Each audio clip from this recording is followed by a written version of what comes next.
everyone and welcome back to my channel. If you're new, my name is Rachel Amma and I am back with some more recipes. This is the first recipe video of 2020. So I wanted to make something that really cooled my heart, really pulled at my heartstrings, and you guys who've been here for a while, you know what that is. And that leads me to this week's recipe. So I wanted to do some easy weekday meals, but I still want them to be delicious and flavorful and have parts of food that I love. For one, plantain, plátano. So you guys know it's my favorite thing to eat. So let's welcome myself back with some of that. And then I've turned some lentils into a really delicious stew using red peppers and Scotch bonnets. It's so delicious. Now there's two ways to make it. You can blend the garlic, the onions, the ginger, the peppers, into a paste, and then you can add that to the lentil stew, and then that will add more of a thicker curry consistency, or you can just saute off the onions and the red peppers, which is easier and just gives you two options. So that is the first recipe I'm going to get through, and then to go with it, we're going to make a nice kale salad, we're going to make some coconut rice, we're going to make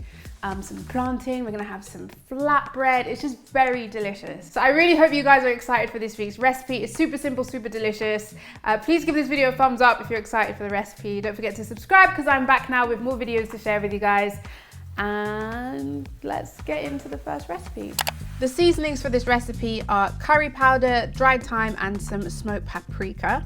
Then I've got some ginger, some Scotch bonnet, some red onion, some plantain, some coriander, lime, red peppers, garlic, some vegetable stock, and then I've got some lentils. Now these are dried lentils. These are French lentils. They're actually my favorite ones to use. Dried ones means they're going to absorb so much more flavor than the cooked ones. So I'm just soaking them a little bit before we cook everything. And these are the core ingredients that we're going to use for this recipe.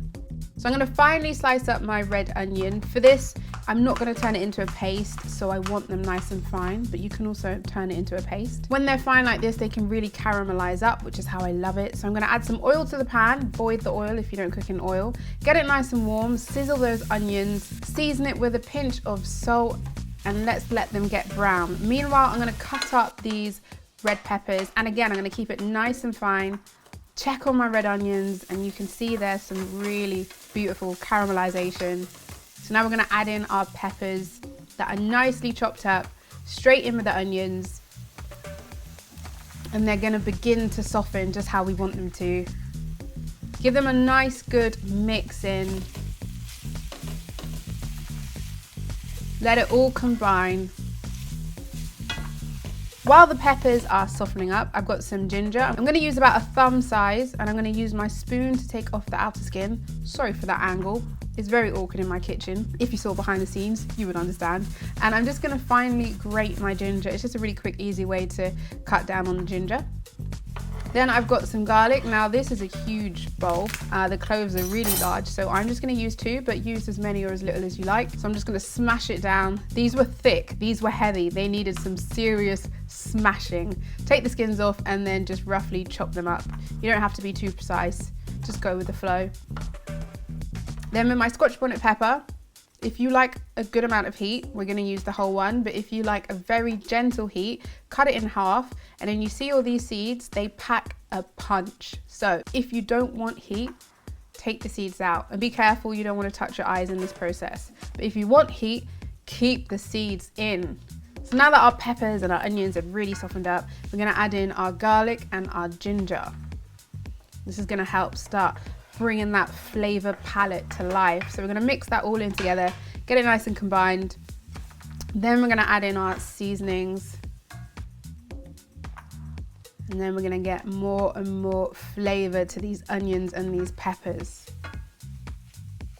Once we've sauteed that for a little bit, we're going to add in our chopped tomatoes. You could use fresh if you have fresh. It's just easier a lot of the time to use tinned if you have tinned. Fresh will always be nicer. But, you know, tinned is really delicious too. Then I've got some vegetable stock, so use your favorite vegan vegetable stock. I'm just going to crumble that in there, and I'm also going to add in some hot water. And this liquid is all going to be absorbed by the dried lentils, which means the lentils are going to have way more flavor. So we're just going to throw those in. And like I said, if you use already cooked ones, they don't have much flavor. Whereas these, they're gonna pick up everything we've put in that liquid. So you want to bring it to a boil, then reduce the heat and let it cook. Now, cooking with lentils, you don't have to be really precise with the liquid to lentil ratio. It's about 4 times the amount of liquid to lentil, which varies. So you just want to add as you go. And then I've also got a bit of miso paste, and this is optional. It just adds a little bit more of that umami flavor. Now, to go with this, I was torn between whether I do my brown rice or I make some coconut rice. I asked you guys on Instagram, the winner was coconut rice. So we're gonna make a really delicious coconut rice with rice, coconut milk, a bit of water, garlic, Scotch bonnet pepper, green onions, spring onions, and some salt and pepper. It's really simple, and when you do make coconut rice, it's like the same ratio of when you make normal rice. So let's say, for example, you have 1 cup of dried rice. I then use just under double the amount of liquid, and then I put the lid on top and then I cook it through, and then you have perfect rice every time. But I'll leave the measurements for you guys if you do want to try it out yourself. So here I've got my rice, very simple. Then I've got my Scotch bonnet, I've got some garlic, some spring onions, and then some really delicious coconut milk here. And we're gonna use that to season up the rice, just so it's not boring. It's gonna be much tastier. So finally slice up your green onions, your spring onions, your scallions, whatever you love to call them. Get your garlic and get as much or as little as you like. I'm gonna use 1 clove for this one. Slice it up. Try and get as small as you can for this, because you don't want huge garlic clumps in your rice for our rice. So you just wanna get your rice and you wanna give it a really good wash. You wanna keep washing it until the water runs nice and clear, or as clear as possible. That way we're taking off all that excess starch, which we don't really want. So now I'm going to saute my onions and my garlic very quickly in the pan that we're going to add the rice to. Then I've got some coconut milk and some water, which is the exact amount for my rice quantity. Add in my rice, add in a nice good pinch of salt, give it a mix, bring it to a boil. Once it starts to boil, put a lid on top and reduce the heat and let it cook for about 10 minutes, or as your rice packet says. Meanwhile, our stew is coming together wonderfully. You can see that the lentils have absorbed all that flavor, which is what we want. So to go with it, I'm making a salad. I've got some sunflower seeds, I've got pumpkin seeds, I've got some fresh kale, cherry tomatoes, spring onions, some lemon juice, and some onions. And you can add whatever salad ingredients you have left in the fridge. This is just very simple. So I'm gonna give my kale a really good wash. Then I'm gonna finely slice up about 1/4 of an onion, and this is a large onion, just to point it out there. Then I'm gonna prep my cherry tomatoes. I love cherry tomatoes over any other tomato, large tomatoes, plum tomatoes. I'm a cherry tomato girl.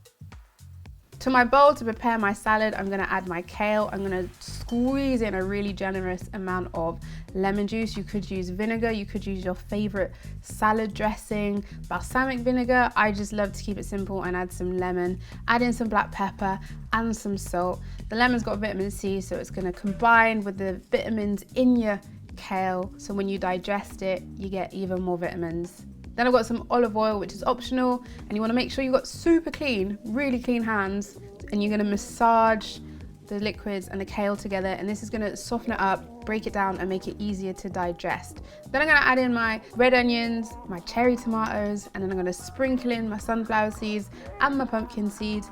If you've got some hemp seeds, you could add those too. Just go with the flow. They're going to add a nice crunch, and they're going to add a little bit more nutrients to our little salad. You could also add avocado, you could add some apples. And then lastly, we've got our plantain, plátano. I like to cut them in diagonals, and then we're just gonna fry those off really quickly for the last finishing touch.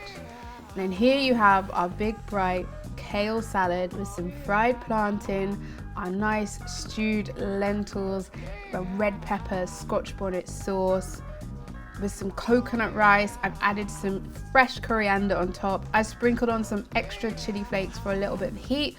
I've got some vegan flatbreads. You can make your own, or you can buy some in the store. I'm just gonna use the flatbreads to absorb some of that delicious stew liquids. And here we have the first meal of 2020 on Rachel Amma, on making something she really felt like eating, and this made me so unbelievably happy. Now you don't have to make a kale salad. You can make this with wilted kale, steamed kale, broccoli, whatever vegetable you like to use. Get as creative as you want. You could make this with brown rice. You could make this with sweet potatoes. You could do what floats your boat, essentially. Thank you guys so much for watching this video. I hope you enjoyed the recipe. I'll make sure that the recipe ingredients and everything is listed so you guys can make it if you want to make it. Adjust it if you want to adjust it. Keep it the same if you want to keep it the same. Don't forget to hit me up on Instagram where you can kind of see behind the scenes and what I get up to. And subscribe because I'll be back with some more recipes. I'm planning guys. Keep leaving me comments on your suggestions. They really help me figure out what videos are actually going to help you and be useful. So working on it. Thank you guys for watching and I will see you next week. Bye. Oh, don't forget to give this video a thumbs up. Really helps me out. And lastly, of course, if you want more of my recipes, they're all in one place. Check out my book, Rachel Ammer's Vegan Eats. There's over 100 recipes, vegan recipes, delicious recipes. Check it out if you haven't already. I'll leave it down below too. And I'll see you guys next week.